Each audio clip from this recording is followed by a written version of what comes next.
The Smithsonian Institute is a group of 19 museums, galleries, places to learn, and a zoo. Millions of people visit every year.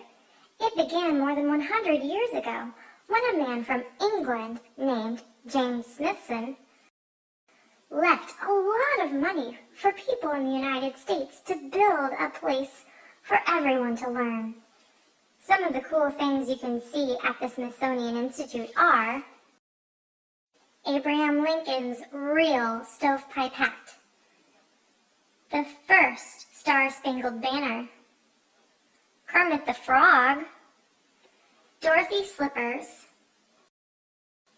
an 80-foot dinosaur skeleton, a gem called the Hope Diamond, the Wright brothers' first plane, and the Apollo 11 Space Command Module.